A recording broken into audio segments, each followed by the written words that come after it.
chapter number 14, standard 9. In lecture number 1, we had discussed about physiographic division of India, in which we saw that physiographically India can be divided into 5 regions. The first one, northern mountainous region, also we discussed in lecture number 1. Today we are going to discuss the other physiographic regions of India. The second such physiographic division is the Great Northern Plains. We already saw in lecture number 1 about where it is located on the map. It is located between northern mountainous region and southern peninsula. So it lies in the mid of India. It is formed due to alluvial sediments from the big rivers like Ganga, Yamuna, Brahmaputra. These all rivers had deposited its sediments, and slowly and steadily this plain came into existence. It's about 2,400 kilometers long. Right? The great name itself says the Great Northern Plain. Why? Because the plain is large in area. It is 2,400 kilometers long. Most of the land is flat area. None of its part is higher than 180 meters above the sea level. Right? Cities like Delhi, Kanpur, Lucknow, Allahabad, Varanasi, Patna, etc. are located in this Great Northern Plain. The plain is basically divided into 4 parts: Bhabar, Terai, Bangar and Khadar. The first and the utmost layer of the plain, which consists of stones and pebbles, is known as Bhabar. Then the next to it part of the plain, which is marshy and very moist, is known as Terai. Next comes the plain of the old alluvial deposition, which is known as Bangar. And the last one, the fourth and the very much near part of the river bank, is known as Khadar, which is the new alluvial deposition. So in this way, the whole of the plain, the Great Northern Plain, is divided into 4 parts. Right? Now let's move towards the next physiographic division, which is Peninsula Plateau. The whole of the Peninsula Plateau is divided into Malwa Plateau and Deccan Plateau. Even we have one more, which is Chota Nagpur Plateau. Right? First, let's go towards Malwa Plateau. We are talking about the Peninsula Plateau, means the downside peninsula region of India. Right? Aravalli Range is situated in the northwest of Malwa Plateau. Mount Abu is the famous hill station of this range, and Guru Shikhar is the highest peak of this Malwa Plateau, which is 1,722 meters high. Right? Obviously, both the plateaus came into existence due to volcanic eruption. Right? Moving towards Deccan Plateau. So Deccan Plateau is situated to the south of Satpura, Mahadev and Michael ranges, which lies to the south of Malwa Plateau. It is known as Sahyadri in Maharashtra and Karnataka, and generally the height of this plateau is 900 to 1000 meters. Right? So this is about Malwa Plateau and Deccan Plateau. The next comes in the physiographic division is the coastal plains. Let's try to understand coastal plains, the fourth physiographic division. Peninsula Plateau is surrounded by the narrow belt of plains from Kutch to Orissa. We are talking about this ocean from Kutch, from here till here. We have the small narrow belt, right, of plain is known as coastal plain. Divided into western and eastern coastal plains. This as well as this. This all is considered to be the western coastal plain, and this is eastern coastal plain. So the whole coastal plain is divided into two, western coastal plain and eastern coastal plain. Except Gujarat, the plain is narrow. In Gujarat, the plain is a bit broader. Rest of it is narrow. Right?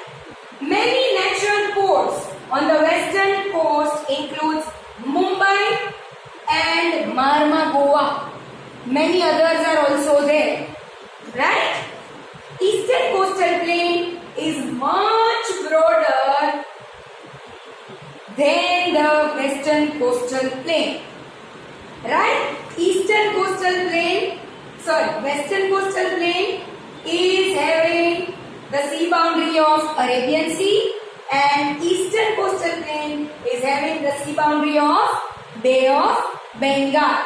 So this narrow belt is an coastal plain. Right? Now let's move towards the fifth and the last classification on the basis of physiography, which is archipelagos. Archipelagos are nothing but the islands. So if I talk about India, in India we have two islands. Which are they? Lakshadweep and Andaman and Nicobar. These both are the part of India. Right? Lakshadweep lies in Arabian Sea. And Bay of Bengal, Andaman and Nicobar lies in Bay of Bengal. Right? Let's see about Lakshadweep first. Many smaller islands in Lakshadweep. Right? There are many small islands in Lakshadweep, and these all are located at some distance of Kerala coast. Right? So from Kerala they are at the distance. This island have horseshoe shape. Can I say like this? Right? So island is having the horseshoe shape.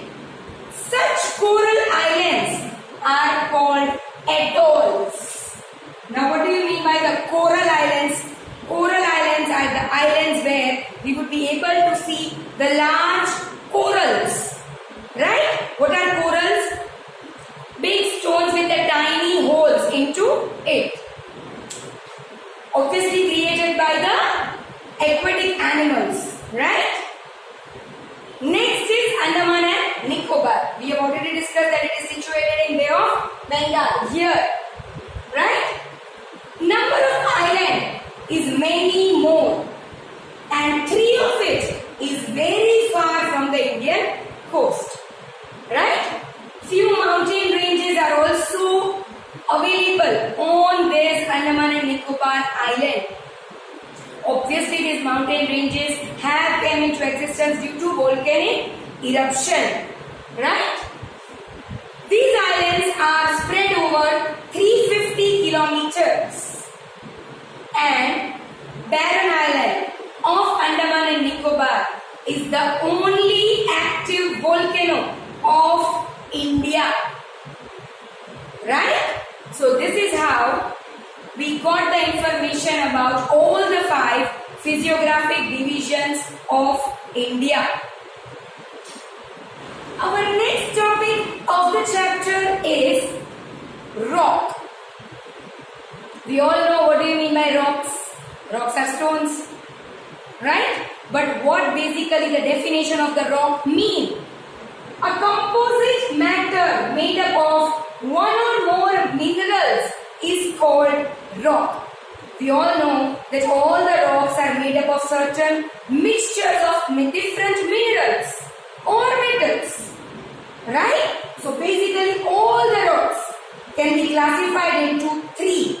One of the 3 types. Either they can be igneous, stratified or metamorphic. Igneous rocks are the rocks which are made due to immense amount of heat in the interior of the earth. Right? Even these rocks are known as Agniya. Why?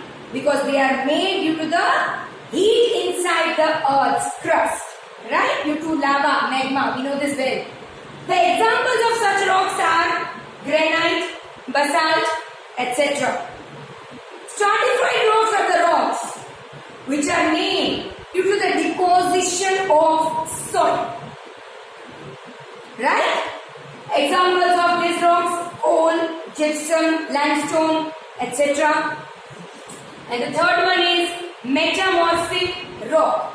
Metamorphic rocks are the rocks which are made due to heat and pressure inside the earth's crust. Right? Examples of them: marble and quartzite. Right?